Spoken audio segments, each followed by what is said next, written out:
So welcome back. This is not gonna take too long. We're gonna maybe do about 35, 40 minutes. And then I think the plan is some questions.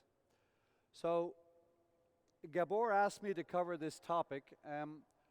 Normally the topic, I would go into a lot of detail, but I'm just gonna try and cover as best I can. I'm gonna give you some examples of correction techniques. But I also want you to understand the different ways you can give correction techniques and the different learners.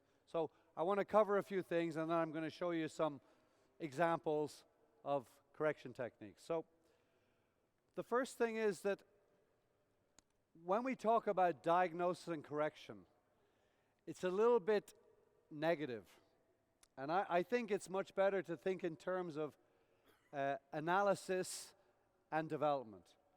So basically, when we look at players, we look and analyze the players, and we don't just look at the negatives. We need to look at the strengths. So we need to look and see what are the things we can try to improve. But sometimes it's a case of looking at what are the strengths we can develop a bit more. So it's more analysis rather than diagnosing the negative things. And then rather than corrections, it's a little bit more about development. It's about developing the player and helping them to become better players. And so we might want to change the slides back over, okay? So it's on both pages, but no worries. Okay, so it's a major part of coaching, correction techniques and stuff, but the best advice I can give you is that if you're not sure you can help, don't do anything. I don't like it when coaches are using their players and experimenting. If you feel the player needs some help and you can help them, go in and help them. But don't just mess around with players, and especially be very careful of messing with people's forehand. I think the forehand is something that if you start going in and making changes, it can really ruin a player because it's very, I think, a sensitive stroke. And I'll talk about that in a moment. For me, the analysis and the diagnosis is for the coach. The correction or the development is for the player. Let me give an example. When you have a sick stomach, when you have a very bad stomach, and you go to the doctor, you don't need to know about everything that's happening here. You don't need to know what's moving around and all the stuff that's the medical. What you want is you want the medicine that's going to make your stomach better. And this is the thing. A lot of times, the players don't need to know about the whole biomechanical principles of the serve, but maybe what they need to know is that if they use their legs a bit more, they're going to get a little bit more power and be able to pull the ball more into the court. So the player needs the medicine, and it doesn't need a lot of times the analysis of what's going wrong. It's important to look for what actually is going wrong and not just for the symptom. So I think this is fairly obvious, but earlier today I talked about the player hitting late. So the fact that the player is hitting late is a symptom. The actual problem is that they're preparing late or maybe not getting in position to hit the shot early enough. So the correction may not just be hit the ball more in front. The correction might be you need to get in position quicker so that you're able to hit the ball more in front. So it's not just the symptom, but it's actually finding the problem. Maybe it's the fact the player has too big a backswing. You need to cut it down a bit, and that will be the answer to the problem. In today's game, I think it's less about conformity and more about effectiveness. So when I was learning to play, coaches focused a lot on how the stroke looked, and it had to look very nice. But today, there's players playing forehands with a lot of different ways, but in the end of the day, we judge it based on the effectiveness. Is the stroke effective? So don't start making changes just because it looks different, but it's the effectiveness. There's a very good story about Bjorn Borg, and there's a coach called Roland Hansen from Sweden, and Roland was doing, there was a guy called Percy Rosenberg was the coach of Borg, and apparently he was doing his level 3 course in Sweden, and one of the tests was he had to have 4 players for the assessment of the level 3. And so when Roland Hansen went to do the assessment, Percy Rosenberg said, look, my players, they're very good, but one of the players, he has very strange technique. So look, I'm sorry, you know, he has strange technique because he plays double-handed and a Western grip. And of course it was Bjorn Borg. Okay, he was different, it looked different, but he was very effective. So it's not about the conformity, it's the effectiveness. I think be very careful of, when you're evaluating players, sometimes in the coaching session, you don't see so much. It's very important to try to see your players in a match. So sometimes when you're feeding the ball nicely to the player, their forehand looks great, but in a match you realize that when they have a ball up high, they miss a lot of balls. So it's not just about assessing the player in practice, but you need to sometimes see them in matches. Beware of any major surgery. So for me, major surgery is if a player, to change a player's grip on the forehand, that is major surgery. And I think be very careful of major surgery. I think something like working on a spin on the serve or working on a volley, trying to improve something, this is not major surgery.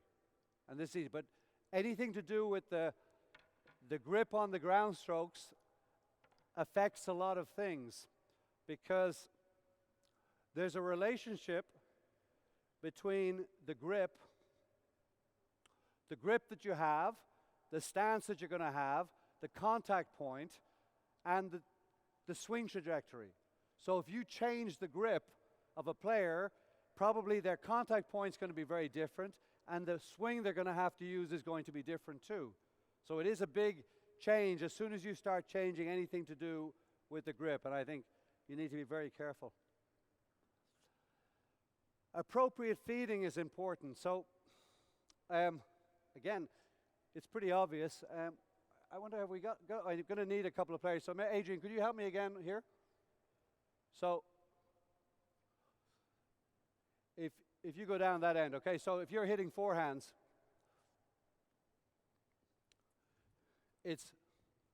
so you go back to baseline there. So it's out. But if you want the player, you're trying to get them to step into the ball. If you're feeding the ball too deep, it's very difficult. So you need to be feeding the ball so the player can really step in and hit the ball. Really step in and hit it. Come on, step in. Boom. Okay, and sometimes with young players, to give them the feeling, Adrian, you come back this end, okay? Come here again. Okay. To give them the feeling, yeah, go. Sometimes something like this can be quite good. So you're here, okay, facing that way. Okay, and so what I want you to do is I want you to go get the ball. Go. Okay, so I'm going to feed the ball, and I want you really moving forward to the ball. So here you go. So here we go. Go. Okay, so feeding like this gets the player maybe the feeling of moving towards the ball. So you're pushing the ball in front. Not a big deal. I'm just saying the feeding is very important to help the players to develop what you want. Simple and precise information, not being too complicated with the player. Very precise and simple information. Try to relate the instruction to the type of learner. So I think I said earlier, most of the kids and adults, they learn by watching and imitating. So 70% of people are learning by watching and imitating. So demonstrating is very, very good for most people. But some people are learning by listening. Quite a few adults, they like to listen and understand all the information. And some players, you need to give them the feeling. So you need to sometimes take them through and give them the feeling of the shot by helping them to feel what the volley feels like or the swing feels like. targets and teaching aids can help the instruction. So, for example, when you're, come on, if we were working on we can do it from here so people can see. Let's say we're working on the toss with Adrian, okay? So, a lot of times the players sorry, put this away. The toss is all over the place. So the toss, they're going after the ball and the toss is back and forward. So one way of solving that is to stabilize the player. So you can go here, okay? So yeah, just between here. So like this, okay? And now the player has to serve without losing their balance, okay? So by doing this, okay? Now, and I want you to serve, but you've got to finish without going over, okay? Okay? Now, in order for him to stay steady, he has to toss the ball in a good position. So, by stabilizing the balance, the player then gets used to tossing the ball in the right position. So this is an example of a teaching correction where you're using something to make the correction. So using targets and teaching aids to assist the correction. Another one might be if you're working a lot on racket speed, here you go. Racket speed, it might be that instead of using a yellow ball, you use one of these balls. And so now, you ready? I'll stand, you're hitting forehand this way. So now, because it's this ball, he's going to accelerate much more to get the ball over. So by getting the player to really use one of these balls, they get used to accelerating, and then when they use a normal ball, they have much more acceleration. So these are kind of teaching aids to help the players. Oop. Find my thing. Okay, now, we talked earlier about building independence. Stay there for a second. Building independence, and I gave the example of effective questioning. So effective questioning was when I said, okay, where was the racket pointing? There. Where should it have been? Here. What do you think you should do? Hit it more in front. Okay, so getting the player to figure the correction. Oh, sorry, I've gone too far. Another way is, which I think is quite good, is to sometimes when I'm working with players, okay, so if you're that end, very quickly, okay, so the player is, so the player is, maybe the coach is rallying with the player, and you're playing. As soon as the player hits the ball in the net, the player always knows. So when you hit a ball in the net, okay, so hit the ball in the net for a second. Okay, forehand. Okay, as soon as he does that, I'm going to give him another ball, and his job is, I don't care if you hit it deep, but you can't hit it in the net. So you get another ball, and now the player has to self-correct. So the players know that whenever they make a mistake, I have another ball, I give them one more to see if they can self-correct before I go in and start telling them what to do. So if they hit in the net, the next shot they have to hit out. If they're hitting way out, the next shot I'd rather see them putting in the net, but they need to put more spin. So the players get to plus or minus. So if they hit in the net, they're going to really hit out the next time. If they're hitting it out, they're pulling it down a bit more. Hope that makes sense.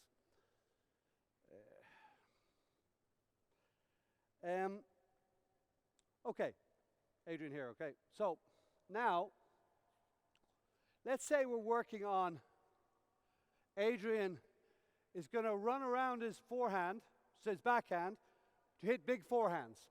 Okay, so your job is to run around and bam. Okay? So, here we go. And you're hitting this side. Okay? So I'm giving you this ball. Okay. Now, what I want Adrian to do, let's say I give him instructions. So, Adrian, I want to see you getting around this ball, and I want to see you that you're going forward, not falling back. Okay, now, Adrian, show me without the ball. Excellent, okay? Show me one more time. Okay, now Adrian, that's a 10. So that's a 10. So now Adrian shows me what I want, and this is what he's going to judge as a 10. And then, when we go through the drill, Adrian, every so often I'm going to ask Adrian, ready, here we go. Go, go. Very good, okay? How did that feel, Adrian? Out of 10. 8, 9? What? 8, okay, here we go. How was that? 10. I thought it was a 9. No, okay. So the point here is that now I get to see when Adrian feels it. So sometimes Adrian will say, okay, he goes, boom. Okay, Adrian, how was that? I thought a 7. I say, no, it was a 5 because you were falling back. The next time, I feed him, and he says 7. But I say, no, that was a 9. And we start to where he gets to feel when it's good and when it's not good. So he's, I must be pushing that thing forward. He knows it's part of the correction hand. Up. Yeah. No. Yeah. Okay, so the player rates the performance out of 10, and many times, and you can do this in many things, like the volley. Show me, boom, that's a 10. Now I'm feeding. How did that volley feel? 8. Actually, I thought it was a 9. Show me without the ball. Boom. Okay, very good. And we start to get the player involved in the correction.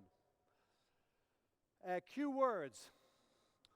Cue words are quite good insofar as the player, it might be, for younger players, it might be that the cue word is up, back, up. Or it might be a grip change, top, side, top, side. So cue words that the players use to help them correct themselves. Reference points. It might be that a reference point for Adrian might be that I want him to feel that the elbow finishes high. Okay, maybe I want him to finish with the elbow coming up so there's more racket speed. So I might give him some reference point for whatever it is he's working on so he can see it.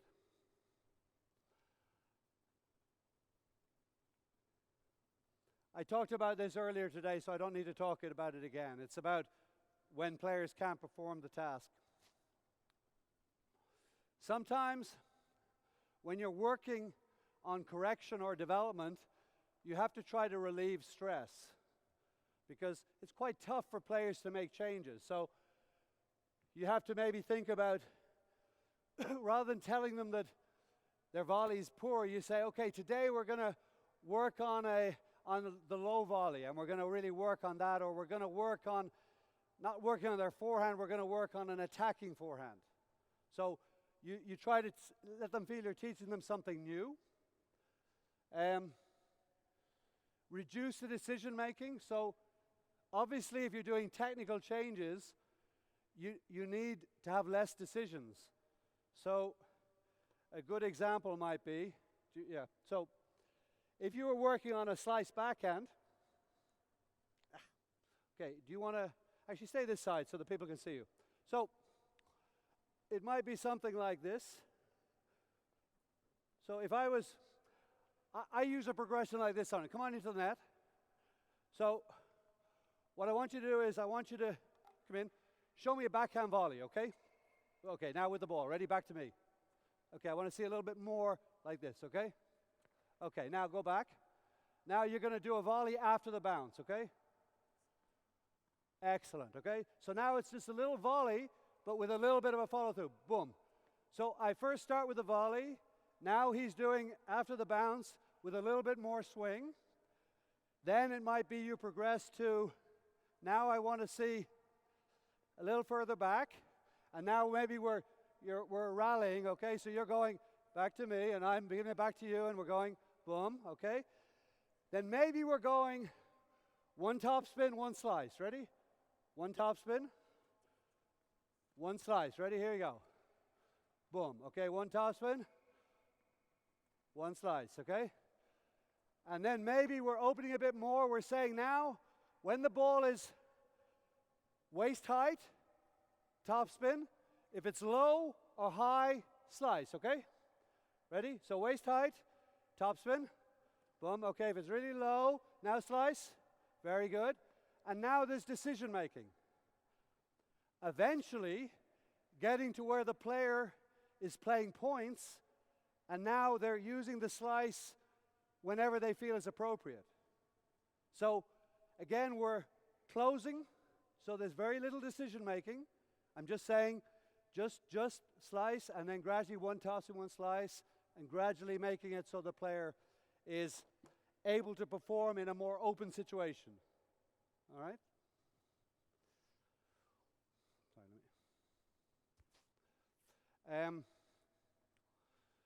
Positive sandwich, when you're giving correction, I think with young kids, a lot of times it's good to kind of give a positive, then the negative correction, and then finish with some positive. So finish with, okay, I really like the way you're be moving, but your contact point's a little bit late, so I want to see you hitting more in front. But listen, I really like the way you're giving a lot of effort today. Positive, negative, positive. And again, this thing always ensuring success. I showed you the gradually make it more difficult.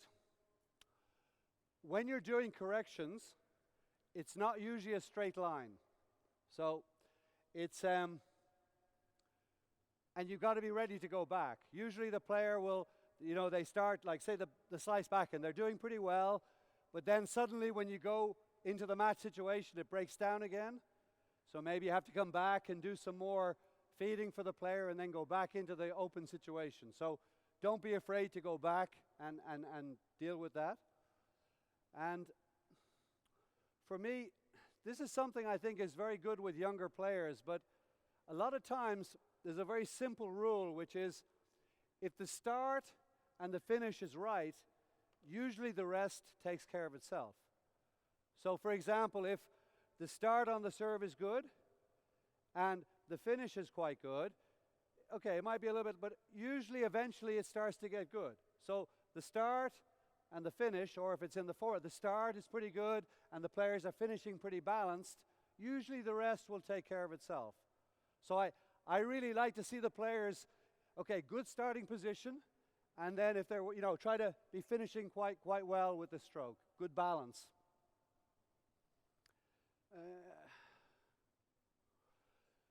Obviously today, the modern technology is very good for analysis and correction. So using things like Dartfish or using the thing like the Australia videos to be able to see your player and another player. So videotaping and watching the players, it's very good.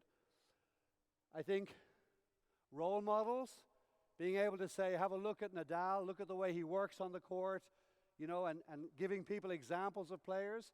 Look how they move, look at what the players, they hit deep and then they go short angle. So you can use the players to help them correct. Sometimes, when you're working with players a lot, it's actually quite nice to have a second opinion. Sometimes you have a player who, you know, you're working on their serve, but they still can't get spin, or they're not getting the right, and so just somebody else looking, sometimes they see something you don't.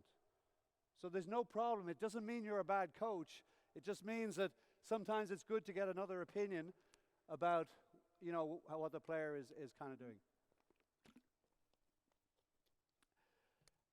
Okay, and we're going to get into some tips now. So, yeah, the best corrections, the best development is where the player gets them for free. They don't have to think about them. Let me give you some examples, okay?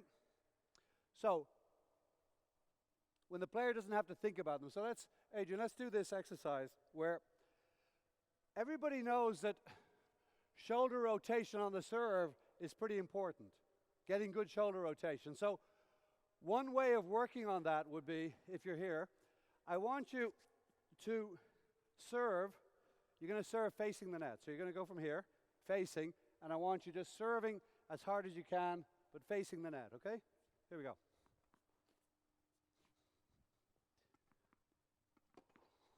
Okay, go ahead. So facing, no, completely, yeah, like that. And now you got to turn. Okay, go again. Okay, again, here we go. You go.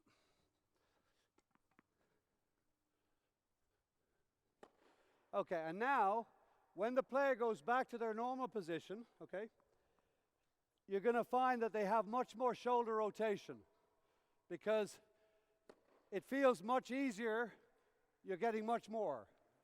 So again, just by setting up the situation, the player has to use their shoulders much more, and then they come here and they have the feeling of the shoulder rotation.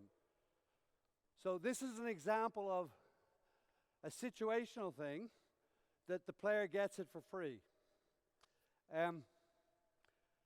Another, I showed you the balance serving, but another one is quite good is if you want the player to be returning serve with much more aggressive action, you can come into here, okay, and I'm going to feed you the ball, and you're going to drive on both sides. So you're going to be driving, you're going to drive here like on return a serve on the volley, okay?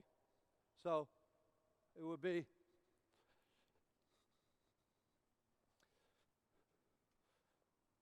so you're in a little bit, yeah, there we go. So you're driving the ball, ready? So here we go, in the air, drive, boom, okay, this side, boom, okay, ready, good, boom, very good, here we go, boom, okay, now go back, and now I'm going to be serving, and you're getting the same, sorry, my bad, boom, okay, ready, here we go, we're going, boom, boom, and so,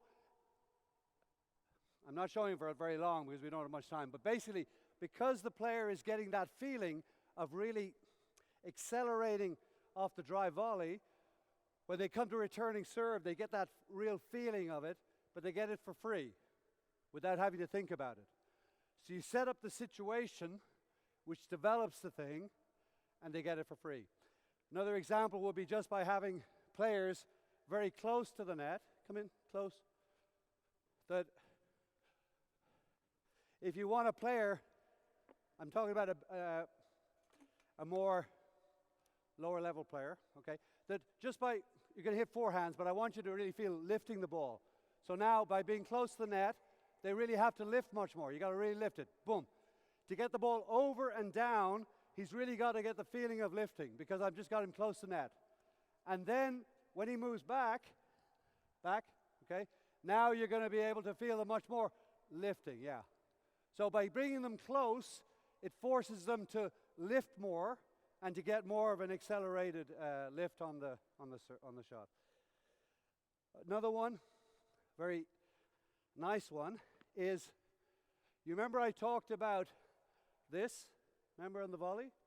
So now, what I want you to do is, you're going to play the volley, you've got to hit, and I want you to pull it back over your shoulder, okay? Hit, pull back. Got it? Okay, so, and you hit just very easy, okay, but hit, pull back. Okay, good. Again, hit, pull back. Okay. And this is to solve this problem. So the player that's going like this, now the player hits, pulls back. What happens? In order to pull back, you have to stop and pull back. Now, ready? Now we're just going to stop, okay? So when you hit, stop, boom. So the first thing was more difficult. Hit, pull back. Now, hit and stop. So you set up the situation and the player gets it for free. So now it's just boom, boom, okay? So the player can hit, because a lot of juniors, the volley looks like this. And they need to be boom, boom.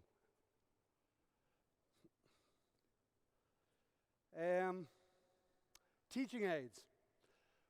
I don't have one with me, but it's a pity. I sometimes bring it. But I want you to imagine, a lot of players, the challenge is they don't breathe out when they hit. You see junior players, it's like,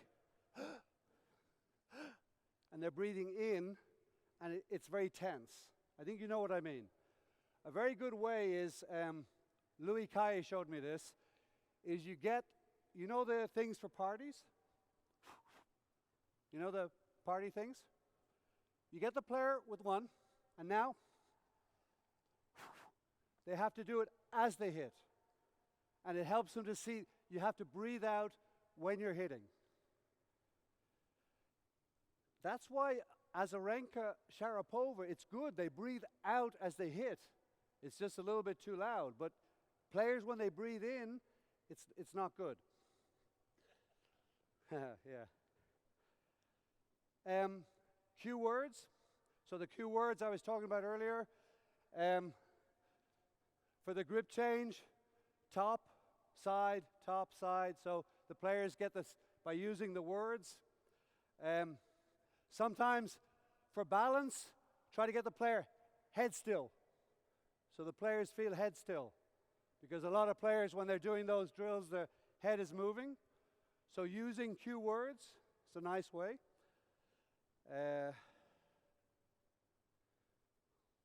Analogies. I think many times, these are all examples of teaching of how you can correct.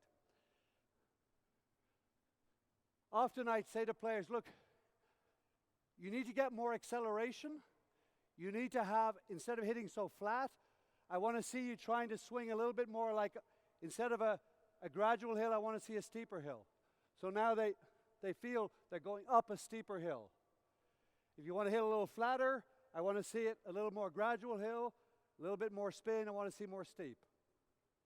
Or I want to see you try to feel it, you're sitting down and standing up. I want to feel that you sit down as you're preparing and then standing up. Or just before you hit, I want to see a little dance, okay? So a little dance just before you hit. So the players feel you need a little adjusting step. They can see it. You're using analogies. I want to see, instead of the volley being like this, I want to see a little karate chop. Little karate chop. So they feel this and they can see it.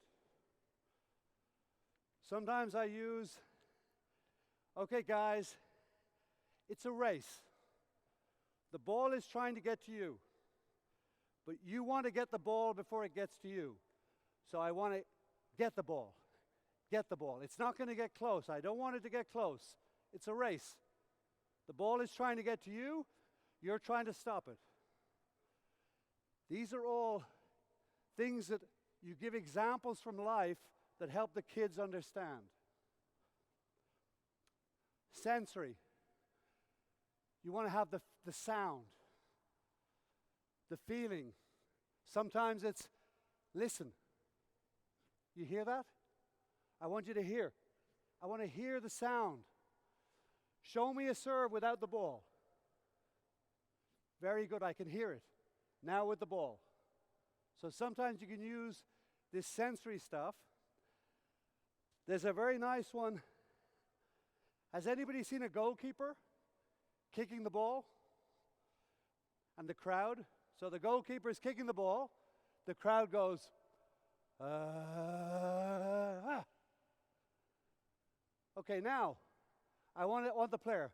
I want to see the acceleration. So they use their voice with the acceleration on the serve.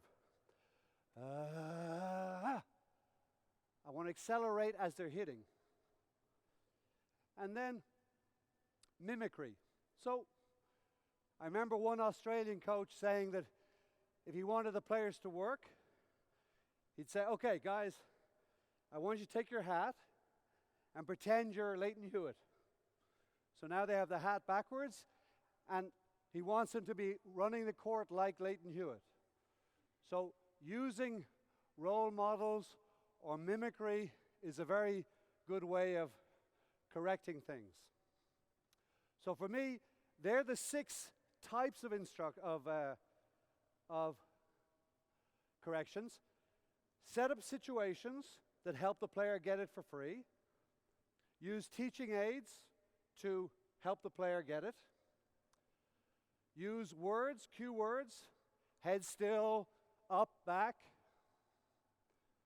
Analogies, try to help them to see what you want by giving examples from things that they would know about in life.